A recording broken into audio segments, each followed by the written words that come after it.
Greetings and salutations, everyone. I hope everyone is still doing well, and welcome to today's bonus upload. Before we jump on into it, a couple quick links. As many of you may know, I rely on Patreon, PayPal, channel membership, and the merch to help the channel to continue to grow and go. Links to Patreon, PayPal, and channel membership is in the description below. Merch displayed directly under the video. Also, Dogman, Frightening Encounters, Volume 1 through 3, the audiobook versions. They were written and researched by Tom Lyons, narrated and produced by me, Jeff Nadolny.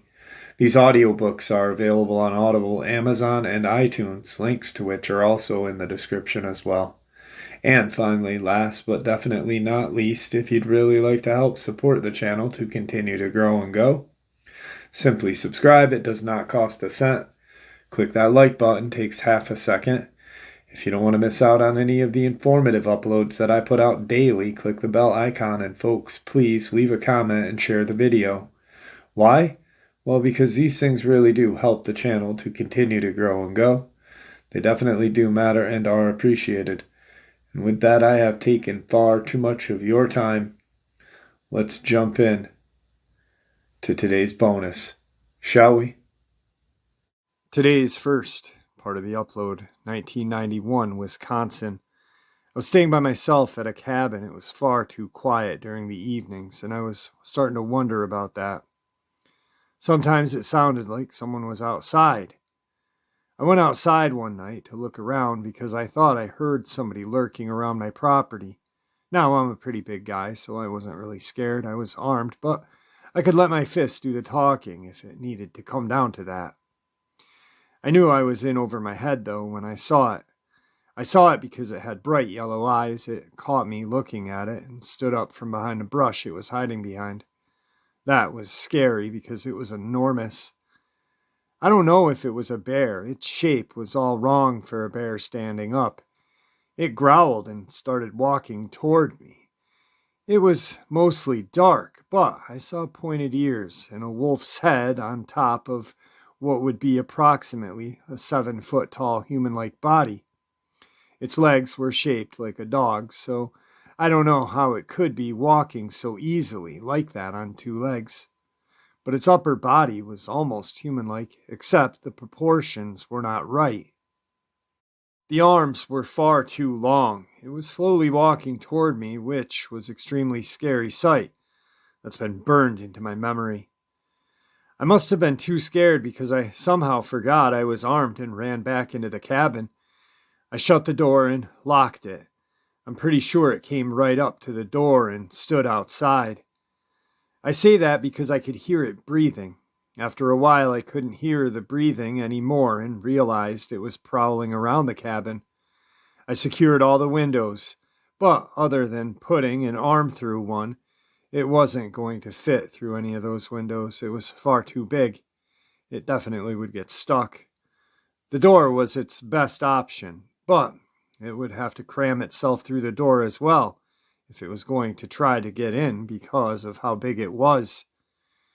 It was too quiet outside, but there was still shuffling noises, and maybe it was scratching the walls from outside or something. I really couldn't tell what was going on. I found a good position to hide with my gun aimed at the door and didn't move from it at all. I didn't get a wink of sleep that night, but it didn't bust through the door. I don't know or see where it was that whole time I was hiding inside the cabin, but I didn't see it again during the night and left first thing in the morning after there was plenty of light outside. Today's second part of the upload is a historic cryptid abduction. On Thursday, August 18th, 1875, Asa Grundy thought it was going to be a normal day in Kit Swamp, North Carolina. His 5-year-old daughter was playing with a neighborhood child in the corn crib while he was stripping fodder in the field. Then he heard the children screaming, the dogs barking, and his wife screaming. Asa stopped what he was doing, ran toward the edge of the cornfield where all the screaming was coming from. In front of him stood a monster that was carrying the children, with one in each paw. The monster was heading toward the woods.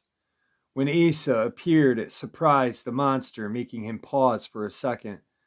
The father did what he thought fit, as, with all his strength, he swung toward the monster. With a solid hit on the forehead, the monster fell to the ground and dropped both children. Before Asa could capture the thing, it suddenly got up and ran into the woods, with no trace of being found. Asa said that the beast had the face of a wanderoo, and the body of a baboon, and the arms and legs of a human.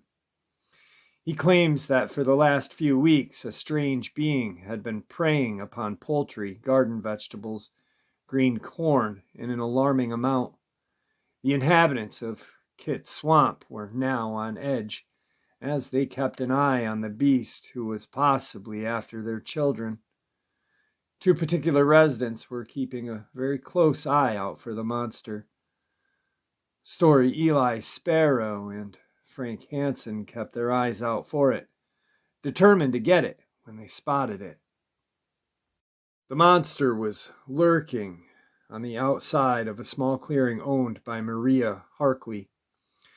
At this time, Maria and her two young children were picking blackberries. The three men were sitting on a pine log watching as the monster started to approach the young Maria's boy, who was 50 yards away from his mom.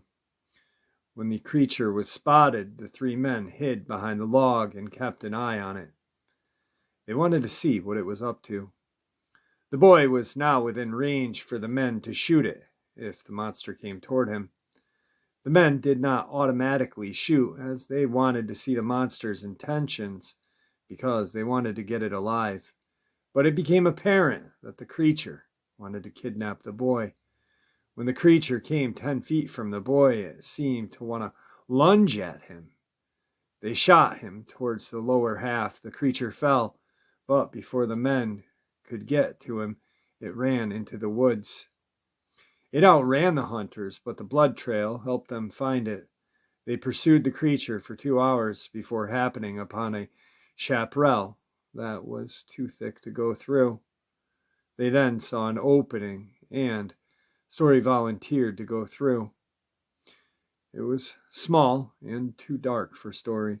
He eventually ran into a plank that he had to remove and to let some light come through. This was when he made eye contact with this creature. The others followed after him. The creature seemed to have felt scared and trapped. It tried to defend itself and sprung at Story, and during the struggle his gun went off, which caused the creature to lose its life. The three men brought it to the town, and many were awed by the monster. The skin of the monster was sent to Baltimore to be stuffed and put into exhibit. It is unknown if it really was stuffed, though. So, like I said, I'm going to be kind of mixing it up a little bit. I think it's kind of strange that during all of these unidentified animal attacks or just covered up mysterious deaths, that the autopsy takes forever and a day to come back, or if not ever released to the public. Yet, here's one that is a little fishy, but instantly released. It makes absolutely zero sense to me. Seattle Deputy Fire Chief died after falling down a steep hillside. Kittitas County Coroner states, November 22nd, 2021. Seattle Deputy Fire Chief Jay Schreckengast died from blunt force trauma after falling down a steep hillside near Cliffdale, authorities said. The autopsy was performed in Kittitas County, found Schreckengast, 56, had a broken wrist, broken spine, among other injuries, when he was found near the bottom of a 700-foot broken slope, according to the Kittitas County Sheriff's Office, which oversaw the nearly 2-week-long search effort. Further investigation in the field led investigators to believe that Chief Schreckengast fell down the steep hillside or cliff face more than once before coming to rest where he was found last Sunday, the news release states. When Schreckengast went out, there was snow on the ground, creating slick conditions in the mountainous terrain, the release said. Schreckengast contacted his family on November 2nd when he went out to scout elk in the Cliff Dell area, authorities said. He never checked in that night. Family members and members of the Yakima County Sheriff's Search and Rescue Team found Schreckengast's truck parked on a U.S. Forest Service road 3 miles northeast of Whistling Jack Lodge. The truck, which became a center point of the search operation, was within the Kittitas County. Schreckengast's body was found November 14th at the bottom of the slope a half a mile from his truck, authorities said. Investigators believe Schreckengast slipped or fell partway down the slope to a point where he couldn't climb up or go down safely, the release said. He likely fell again and was fatally injured. His body was in an area of thick brush and required technical climbing equipment to get to it. Mountain rescuers from several teams located him. They were a part of a massive search effort that included Schreckengast's fellow Seattle firefighters and more than 60 agencies from around the state. Seattle firefighters brought Schreckengast's body back to Seattle on Friday, the release said. So this year, we all know there's been multiple unexplained deaths, and poor family in California, father, mother, daughter, baby daughter, and dog were all mysteriously found dead and blamed on hyperthermia,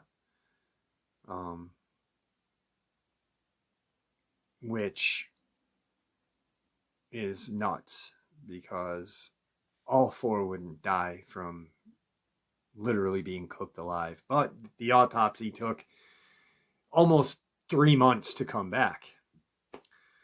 Autopsy on Christopher Whiteley. I mean, just numerous people. And Jimtown Road, Amber Miller, Tony Aarons. I mean, they took forever. Well, this poor guy was missing on the 2nd, reported missing on the 2nd. They found him on the 14th. And by the 22nd, they had an autopsy report like that. A week later. Is that because there was nothing fishy about that? Is it because he was a fireman? Who knows? Who knows, honestly? I feel terrible for the man's family, and it's a terrible way to pass. But isn't it always a terrible thing when a person passes away in the woods, lost, hurt, whatever? But yet, this autopsy took a week, if that. If that. And that makes no sense. Now, something smells fishy to me, and it's not this case. It's all the other cases that just were almost purposely, we didn't hear anything. I mean, it took 3 months almost for that poor family for us to even get a BS autopsy report, which I am 99.9% sure that isn't the real reason. I'm so sure that they were attacked and the government, local, federal, state, didn't want it to come out because it was a family, a young family, and their dog. I mean, make sense of it. But this is just another piece of the government's cover-up. Today's 4th part of the upload is a place about 45 minutes from my house, and I am going to go there this spring and summer to do an on-location shoot It is the Bennington Triangle, and there has been many disappearances and different stories of creatures living out there, whether it be Dogman or Sasquatch, both. It's a very strange and unusual place, and I wanted to include it in this kind of mix match of events and encounters for Thanksgiving. So let's get into it. 1945, a 5-year span of disappearances began in Bennington Triangle, nicknamed for an area of forest and mountains in southwestern Vermont with the vanishing of Mitty Rivers, a 74-year-old local hunting guide. Rivers led a party of 4 hunters around the area of Hell Hollow in the southwest woods of Glastonbury before he was suddenly lost. After an unsuccessful initial search, many still believed that this knowledgeable woodsman would be able to survive and soon surface in town. However, this was not the case. Soon, more than 300 concerned locals and United States Army soldiers dispatched from Massachusetts, Fort Devens, combed through the vast wilderness for 8 days, turning up not a single shred of evidence as to where the whereabouts of Rivers was. The following year saw arguably the most infamous missing persons case in the history of Vermont, the disappearance of Paula Weldon. Weldon was an 18-year-old student from Bennington College who decided to hike a leg of the long trail during Thanksgiving break when most of her peers had returned home for the holiday. Last seen on Sunday, December 1st, 1946, wearing easy-to-spot red and entering the long trail near Glastonbury Mountain. Weldon never showed up for her Monday classes, spurring a massive search party of more than 1,000 people and a reward of $5,000. Despite the large turnout, numerous aircraft utilized, and a variety of assisting law enforcement departments, no clues to her fate were ever discovered. Many, including Weldon's father, criticized the authorities for lack of sophisticated methods in handling the case, which actually served as the catalyst for the founding of the Vermont State Police 7 months later. The case remains open to this day, exactly 3 years to the day after the vanishing of Paula Weldon. The Bennington Triangle saw one of its more seemingly supernatural disappearances. That day, a 68-year-old man named James Tedford boarded a bus to Bennington after visiting relatives in St. Albans, Vermont. Numerous eyewitnesses, including the driver, later confirmed that Tedford had been in his seat as late as the last stop before Bennington. Yet when the bus finally pulled into Bennington, Tedford was nowhere to be found. After he implausibly vanished into thin air well inside a moving vehicle, baffled passengers noted that Tedford's luggage and an open bus timetable remained on his seat. If the witnesses are correct, Tedford would have disappeared from his seat as the bus was traveling down Route 7 through the Bennington Triangle. Nearly a year later, in mid-October 1950, 8-year-old Paul Jepson went missing. He was last seen happily playing in a family pickup truck by his mom, who left to tend to the pigs at the dump where she and her husband were caretakers. Then he vanished without a trace. In addition to the hundreds assembled for a search party, a New Hampshire sheriff brought in a bloodhound to sniff out the missing boy. The dog was able to pick up his scent but abruptly lost the trail at a nearby crossroads, suggesting a possible abduction by a motorist. As the case dragged on without resolution, some suggested that Jepson met an early demise at the hands of his parents and was dinner for the pigs. But in keeping with the eerie feeling of the Bennington Triangle, the boy's father told the Albany Times-Union that it was perhaps the lure of the mountains that pulled in his missing son, as the boy had talked of nothing else for days prior to the disappearance. Only about 2 weeks later, 53-year-old Frida Langer, an experienced hiker and survivalist familiar with the area, went missing on the Somerset area of the Long Trail bordering East Glastonbury. After hiking a brief half-mile with her cousin Herbert Esner, Langer fell into a stream and set back to their camp to change her clothes, where her husband was resting with a hurt knee. But neither her husband nor her cousin ever saw her again. Helicopters from the Connecticut Coast Guard and United States Army in Massachusetts, as well as local aircraft from citizens and the Vermont Aeronautics Commission, helped search for Langer. As many as 400 people, including the Massachusetts National Guard, methodically searched the area, yet found nothing. But soon they did find something, and this became the only known disappearance of the Bennington Triangle, where the body had turned up. 6 months after she went missing, Langer's corpse was found near the Somerset Reservoir. Curiously, an open area that had been searched extensively numerous times in the previous months.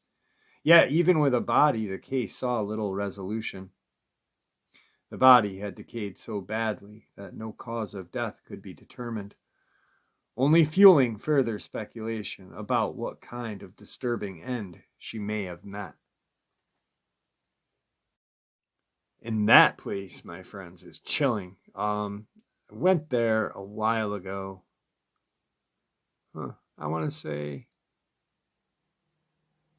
I was in my 20s, so 20 years ago or so. And it was a day, a cloudy fall day. And we went to my friend and I went to the Bennington Memorial. The area was just creepy. We didn't go in the woods. We just stood there at this parking area. And the feeling that I got was one, I know it's 20 years later, but one that I will not forget. It was almost like I was being watched, and I hate using that because everyone says it, but it was. But yet, it was like whatever was watching me was telling me not to go any further, not to go into the woods. And that was before I even had known about the disappearances of the Bennington Triangle. I mean, we're talking 20 years ago, at least. Probably 25 at the time. So, yeah, definitely a creepy place. But a place that I will be going this spring and or early summer to check out with you guys. So, let's keep our fingers crossed that nothing bad happens during that trip. Today's fifth part of the upload, 1998, Wisconsin. I was driving when I caught sight of something very large, like a dark, shadowy blur coming up. It was night, but I could see by the headlights that it was half on the road and half off. When I got closer, I could see it was a very large animal hunched over something on the road. At first, I thought it was a bear eating something it had just caught and killed. I didn't want to get near it, but it didn't react to me being there, and I started slowing down a little to get a better view. I was distracted by trying to figure out what kind of animal it was. I couldn't recognize it by its shape alone. It looked like a bear from the distance, but closer up it had a German shepherd's head and was down on all fours eating. Closer up it looked more like a deer being eaten. I didn't see something like that every day. That's why I slowed down out of curiosity for a better view. When I got closer, it stopped eating and stood up to look directly at me with fiercely shining yellowish-orange eyes. Its fur looked dark black in the night. It had arms like a person's and looked tremendously strong. It towered over my car and growled, but Then it reached down to pick up what was left of the deer carcass with one hand and walked away beyond view in the darkness. It had dog's hind legs, but it walked away on two legs at a high speed. The deer looked like an adult, but when that thing was holding it, the size difference between the two of them made the deer look tiny. It had no trouble picking it up and carrying it off with one hand. I was sitting there stunned for the longest time, not sure what I had just seen with my own two eyes. You'd understand the level of fear if you saw what I saw.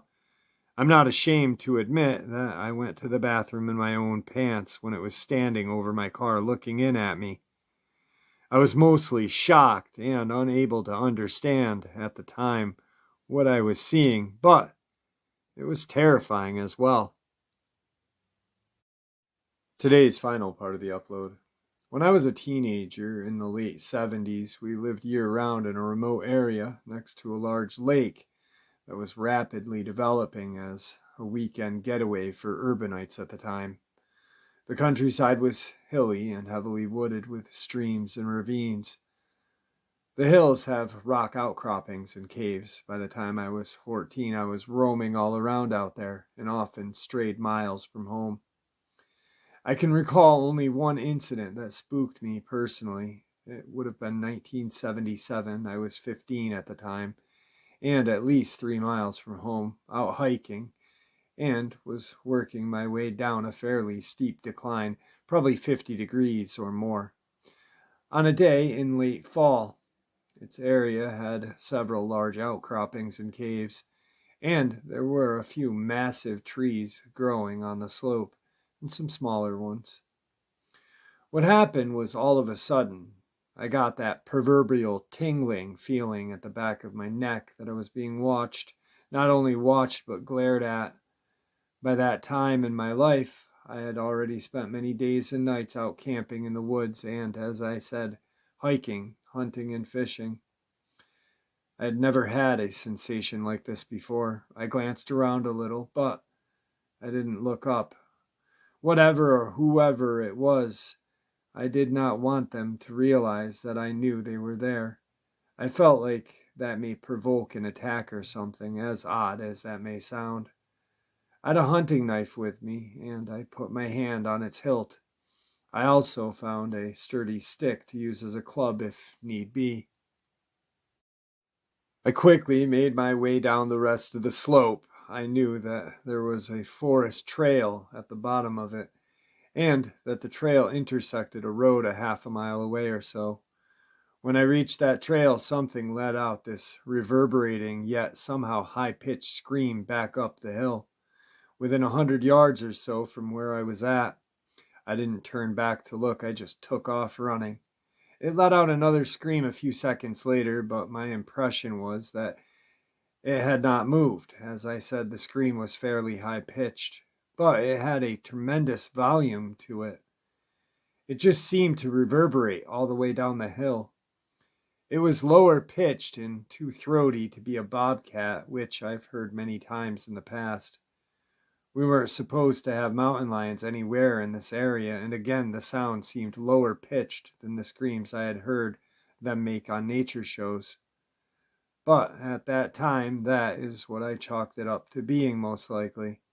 I told my family and several of my friends about it. Anyhow, I never went back to that part of the woods without having a loaded firearm with me. A few years later, 1984, I relayed this story to an elderly 80-year-old woman who lived in this area her entire life. She had literally been born within a few miles of where this was located.